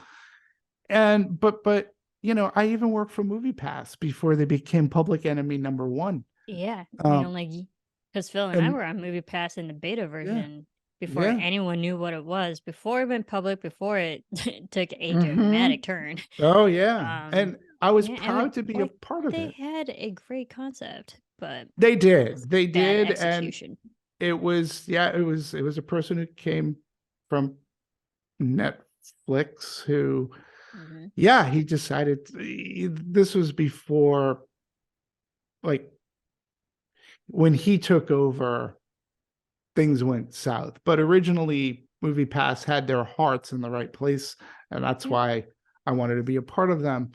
So every job I've had through life, what I always look back at fondly are the early years at Lionsgate, my years at WBC and radio, and actually even my years at Universal. Because again, I was working for a major motion picture company. It was such a privilege. Just still my dream. Yeah, I always look back at those, and Contact. I just That was the very first time I had my name's in the credits. So the movie will outlast me, but my name will always be on it. And I was just so proud to have my name there. And, I just find that I've been blessed thus far to work in this business that I love so much, and I can't, there's only, like I said, there's only a few places that I've worked that weren't great, but I know that I took something from them. Right. But the places that were great, where I really learned and I had to do things that I was challenged at. I'll tell you this funny story that happened at Lionsgate. I suck at math. So do I. I'm just going to be straight up. I always joke how terrible I am at math. I sucked at math. I'm an artist, man. Yeah, it wasn't even that. It was just like, I just sucked at math. So when I was at Lionsgate and I was afforded the opportunity to report box office numbers on a daily basis. Now, believe it or not, that takes a little bit of math. And I told the head of distribution at the time who afforded me this opportunity. His name was Steve Rothenberg. He's passed tragically. He asked me if I wanted the job. And I remember being in his office going, Steve, yes, but I'm just going to be straight up and honest with you. I suck at math. He looked at me and he's like, what? You can't do like division and multiplication? And I'm like, no, no, I can't. I go, I can't. Not without a calculator. Right. Well, he's like, it's really not that hard, Demetri. He goes, I'll tell you what. And let me say this, Marisa, if you're fortunate to have a leader in your life like this, like you stay with that person as long as you can, because he said, Demetri, this is what we're going to do. I'm going to show you what to do. I'm going to teach you like an adult, and I'm going to let you do it. You're going to do this for a month, and we'll go from there. He goes, but I'm going to show you what to do. Take notes. I support you. Basically, what he's saying is, Demetri, I know you can do this job. Put your mind to it. Pay attention to what I have to say. Do this. I will work with you every weekend when it comes time to report them. But eventually, you're going to have to do this on your own. Are you okay with that? But you got to listen to me. And I said, absolutely, Steve. He goes, good. Easy peasy. He taught me. He taught me how to do percentage multiplication. I'm embarrassed, and division and stuff. And I started doing it. I got hard, into man. No kidding. For me, they were. The decimal point, if it's off, point man. Kills me. I love that. So, well, I'm not saying I didn't make a mistake here or there. But again, to his credit, he would have me come. He would call me in his office. What happened? Well, this happened. You're going to do this again? No. Good. Don't do it again. Go back to your desk, whatever. And I said, okay. I wasn't fired. I wasn't whatever. Yeah. Fine. You made a mistake. We all make mistakes. Go on. One of the worst feelings is that sinking feeling. You're like, this is it. I'm going to get fired. I have to be on the plane, the next plane home. I've had that so many times out here in LA. But I've actually never, fortunately, for some reason, never been fired. I like to think my hard work kind of trumps a lot of that. But I've had so many close calls. I was like, this is it. I know it. I'm going to be talking to my boss in 10 minutes and he's going to fire me. Yeah, I mean, yeah, but when you have someone who is as supportive as he was, and he treated you, and you were treated like an adult. Yeah. You just only wanted, I only wanted to do better by him. I mean, we had a decent work and even friendly relationship. We had a lot of common interests, not only movies, but music and things like that. He was an exemplary gentleman. But it was because of him that I started getting into box office analysis. And it got to a point where I would start doing comps for the company, where I would take a movie title that we had, and I'd had to do like legit box office comps and compare it to other movies to try to come up with a way to see and prognosticate how that movie might do upon release, and look at these things and then try to figure out what the second week drop may or may not be and things. And it was because of him. He invoked this sense of like, I can do this. He inspired me to be better and to think outside of the box of just in theater marketing. And I forever had taken that with me. And that's part of the reason why I took the job at Technicolor, because it was something different. So yeah, all that stuff. I hope, I know that. one. I know it's not just one job, but yeah, I I love that. Thank you for sharing that story, because I sure. feel like we've all had that moment where we're like, what are we doing? Why am I even here? You kind of had that, imposter syndrome. I get it a lot out here, and I'm like, I can't believe I'm doing this. How did I even end up here? Why am I even doing this? But And we've had bad I mean, bosses too, haven't we? so many times, Right. more So than when I'd you like to admit. But right, so when you get a good one, yeah, I've had a good you know, one. yeah. I did not from the one that we both know, but no, I fortunately have had good bosses, great bosses since. Mm-hmm. One of my best bosses. I was at 44 Blue Productions in Burbank. Mm-hmm. It has now been bought out by Red Arrow, I believe. So Mm-hmm. I think the offices are still there, but it's now owned by someone else. But they Mm-hmm. were the best people I've ever worked for. They were so incredibly nice, and they gave me an opportunity in a completely different field than filmmaking. I mean, it was still Mm-hmm. parallel to television Right. production, but they gave me an IT job. Hmm. Okay. I was legit pulling and like placing cables, Ethernet cables, all different types of cables that you can think of, from Mm-hmm. server to server to server. I could tell you like DNS encryption. I could like there was so many things that like I didn't go to school for. I'm like, what the hell am I doing here? I'm like, how did Right. I get this? But because I started off as like a measly office production, just like I was picking up groceries for the staff, it was like it was such a small thing, but because they're like, Marissa, we like you, we know you're smart, we're going to stick you in the IT department because they need help over there. I was like, all right, just I'm here to help. And my IT bosses there, they were so patient with me and so incredibly nice. They gave me time off, and like I needed to leave work like 2 hours early. They were like, "Yeah, Mm-hmm. sure, go for it." And they were like so chill. And but the thing is, I did so many things that I never thought I would ever do in my life, because they afforded me the opportunity to. I was replacing MacBook computers, like actually taking them apart, replacing parts, putting them back Mm-hmm. in, setting it up for like a new employee. I was like all anything under the sun of the IT technical department I was Mm-hmm. doing. And they're like, holy crap, Marissa can do this, because I mean, yeah, I didn't have any computer engineering science degree for that, but they're like, Marissa's smart enough to figure it out. Mm-hmm. So, and I But think for me, it was like really kind of validating. I was like, holy crap, I could do IT. Who knew?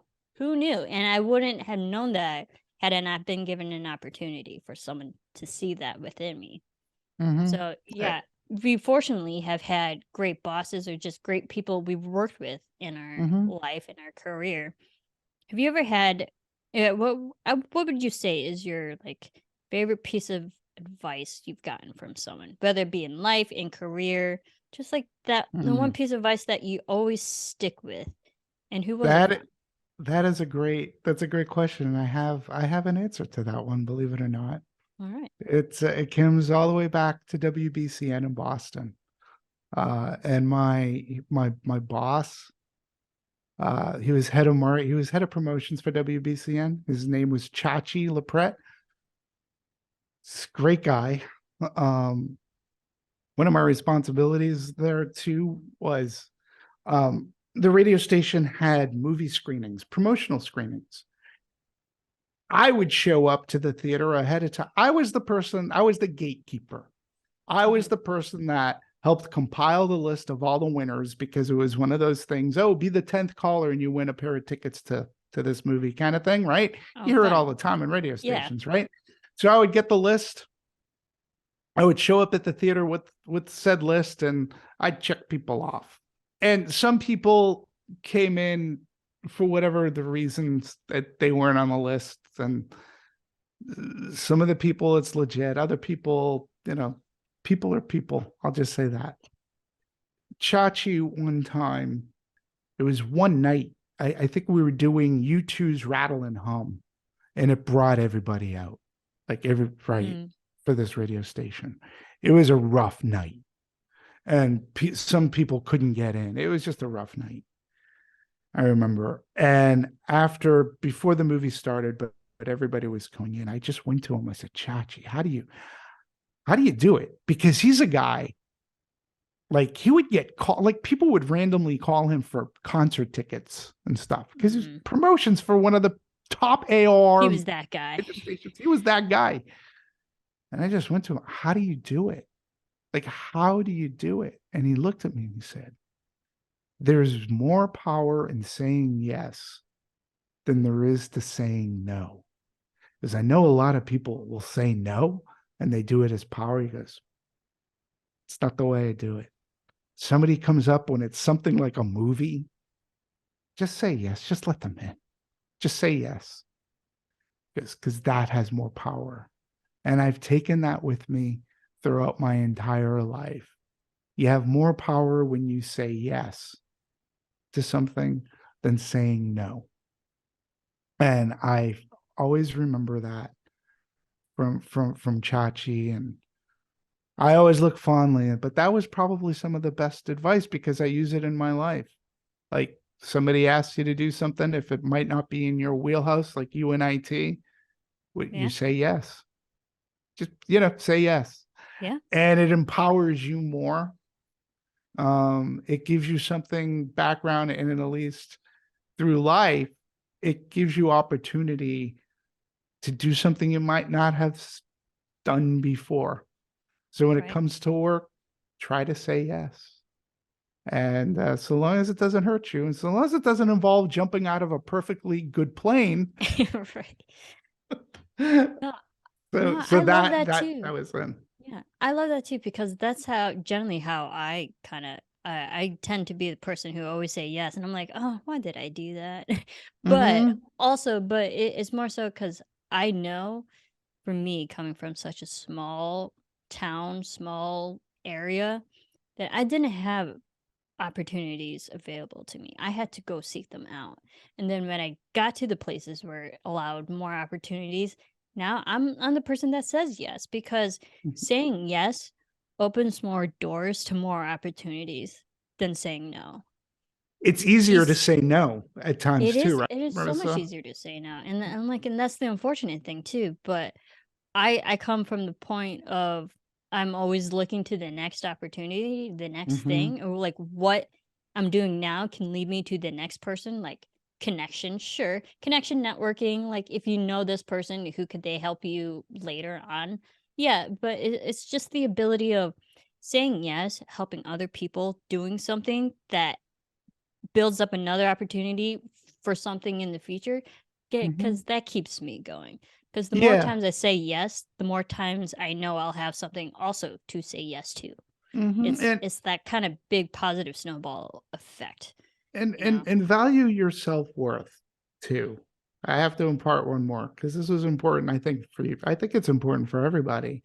My dad gave me this piece of advice. I was hemming and hawing. I was at Lionsgate. I was offered this job at Technicolor, and I'm not going to lie, the money that Technicolor was offering me was almost like double what I was making at Lionsgate, really. And I remember talking to my dad about it, and he had asked me, "Oh, what's the money?" And I said, "Oh, it's stupid money." And he goes, "Stupid?" He goes, "Don't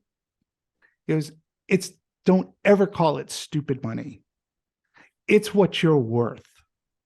He goes, if Lionsgate or whatever company it is, like, if they don't see that, it's what you're worth. Don't ever like call it stupid money. And that was another one, and that one came from my dad, and he turned out to be. And my dad has his own business, much like your dad with he has his own business, so he knows his self-worth. Know your self-worth. Try not to hold like the standard. Like if someone's going to undercut what you're making, then you got to like, guys, seriously, like I'll negotiate, but I'm not going to go from here and off a cliff. Yeah, right. But that's another one. So there's more power in saying yes than there is no, and try to realize your self-value, because many people out there have put a lot of time and energy into what they do and work. And when somebody comes and offers you something, you take it as a compliment, be flattered, and just remember what you can help bring to whatever the project may be. Like you, Marissa, and being in IT, look what you brought to the project, and look where it's gotten you. Yeah. So, you're a successful woman in this industry. No small feat. No, I'm being honest. No small feat. You've persevered. You've persevered in times were thin and tough, and you've gotten some really good gigs. You remain relevant to a lot of people, including myself, and that says a lot about the person that you are. You're still here in LA. You're doing things that you love to do, and yet you still can have your home time and go back home. And I know you have great love for your family and for your home, only through conversation. So you've done a lot, and you've done great things too. Oh, well, thank you, Demetri. Sure. That's very sweet of you to say. Yeah, and to wrap it up, because I mean, I think that kind of just bled into my last question, because this is my show, and like every once in a while, I gotta, feel good. Because I always love talking to you. You're one of my favorite people out here in LA. Thank that you. I know I can talk to movies about Mhm. at length. Thank you. With like no one else to that will judge me, because growing up, when I talked so passionately about movies or television shows, they're like, doesn't Marissa have more time to do something else? Like, really? It's like, I don't want to talk about this movie for an hour. I'll be like, but I want people to talk to. I need someone to talk to. And you were always one of those people. So like, that's what I love about you. But because this is Friends and Favorites, what would you say is your favorite thing about me? Well, that's a loaded question. I no, seriously, because I think there's a lot. So what attracts me to you as a friend is your spirit, your happiness. I know the times that I know the times of popcorn talk and things. I know at times that they could be tough, but you had a good you have a perseverance and a strength that maybe some people didn't recognize. Listen, Marissa, we all have bad days. It's how we cope with them, and you coped with this stuff fairly well. Like I just said, you're still here. I'm still here. No, honestly, you're still I'm amazed with myself that I'm still here. So, you're still in Los Angeles. You're doing the things that you love. I loved your, I still do. You brought a great perspective to things, but at the end of the day, you could always make me smile, and it was always a pleasure to be in your orbit and company.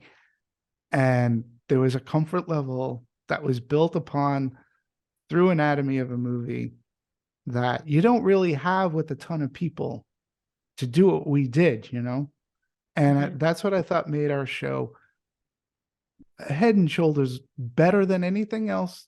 I don't, you know what? I could care less about the Collider stuff. I could care less so I didn't care that they had more views. A lot of the people were just jerks. We weren't. Yeah. Okay, sorry. I mean, I'm just saying. No, it's true. I'm just like, I'm just saying, like, and I'm sorry to point them out specifically. That's just what popped into mind, because there's others that are great examples. I don't care what people think of me. I do care what people think about you and Phil. But you inspired and you helped give me a focus when things were really bleak in my life. Things were bleak, but I knew for 2 hours of the day on Friday, I wouldn't feel so bleak. I knew that I was doing something with people that I admired and respected, and you were one of those people. So I always take that with me. That's part of what makes you a good friend. And you could be funny and you have a great personality. But Thank you. I'm just saying those are the reasons, because you were present. So There you go. Well, thank you so much, Dimitri. Oh, I don't know what to say to that. But sorry. thank you so much for being on my show. I Wouldn't knew have we were missed gonna it. have a great conversation because, I I hope mean, so.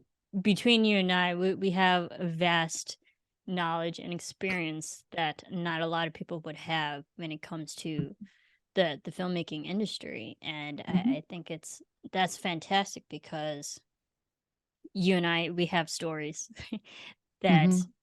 honestly should be told and need to be heard. At So some point. thank you. Yeah, but no, thank you. And like At an some point. Anatomy of a Movie was such a special like blip in our lives now, because that just I mean, we did it for 7 years, but like that came and went. But there are times I saw Anatomy of a Movie was like kind of therapy for me, because I'd rather talk about movies for as long as we did. And that was like out of the thousands of shows I produced over at that network. I always looked forward to Anatomy of a Movie. That was like Phil and my time and your time. That was like I did that for me and for my own personal enjoyment. And so Me too. that was special. And us three, and and John and Sarah in addition, but like what we did on that show is something Mhm. that will never be taken away from us, and No, and it will forever bond us together. So yeah, forever. And I have to, if I may, I have to. So I thanked you.